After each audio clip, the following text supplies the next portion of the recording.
Hi friends, welcome to my channel.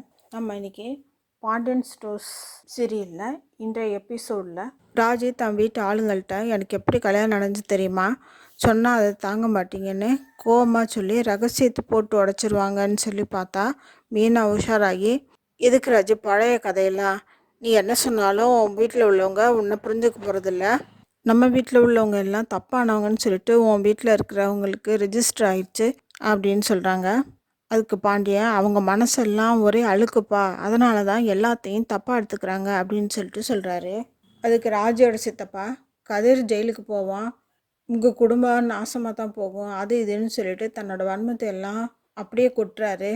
அதுக்கு கோமதி, போதும் நிறுத்துங்க, உங்கள் பேச்சை கேட்காம நான் கல்யாணம் பண்ணிக்கிட்டேன், அடுத்து ராஜி அப்படியே செய்துக்கிட்டா உங்களுக்கு எங்களை பிடிக்கலனா அப்படியே விட வேண்டியது தானே, கல்யாணம் ஆகி எனக்கு 30 வருஷம் ஆச்சு, ஆனால் நான் ஒரு கெடுதலாவது உங்களுக்கு நினச்சிருப்பேனா, ஆனால் நீங்கள் தான் எப்பயும் என் குடும்பத்துக்கு கெடுதல் நினைக்கிறீங்க அப்படின்னு கண்ணீரோடும் கோபத்தோடும் சொல்கிறாங்க. அடுத்ததாக விஷயம் தெரிஞ்சு மயிலோட பேரண்ட்ஸ் வராங்க. அவங்க ஆறுதலாக பேசி, நீங்கள் வக்கீலை பார்க்க போங்க, நாங்கள் வீட்டில் உள்ளவங்களாம் பார்த்துக்குறோம் அப்படின்னு சொல்லிட்டு பாண்டியன்ட்டு சொல்கிறாங்க.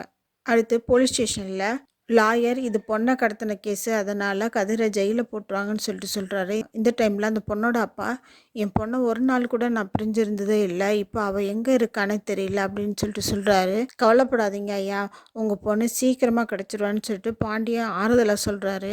அடுத்து எல்லாருமே சேர்ந்து இன்ஸ்பெக்டரை பார்க்க போகிறாங்க. அங்கே கதிர் நல்லா அடிச்சிருந்ததுனால பாண்டிய கோவப்படுறாரு. என் பையன் அப்பாவி, ஏன் என் பையனை அடிச்சிங்க அப்படின்னு சொல்லி கேட்டுட்ருக்கும்போதே புதுசாக ஒரு என்ட்ரி வருது. அது யாராதுன்னு பார்த்தா நம்ம ராஜியோட சித்தப்பா. அவருக்கு இந்த இன்ஸ்பெக்டர் தெரிஞ்சவரான். ஏற்கனவே இந்த இன்ஸ்பெக்டர் கதிர் தான் குற்றவாளின்னு சொல்லிட்டு முழுசாக நம்புகிறார். இதில் இவர் வேற வந்து பொண்ணை கடத்துறது தான் இவனோட தொழில், இவனோட முழு வேலையே இதுதான், அப்படி அது இதுன்னு சொல்லிட்டு ஏகத்துக்கு சொல்கிறாரு ராஜியோட சித்தப்பா.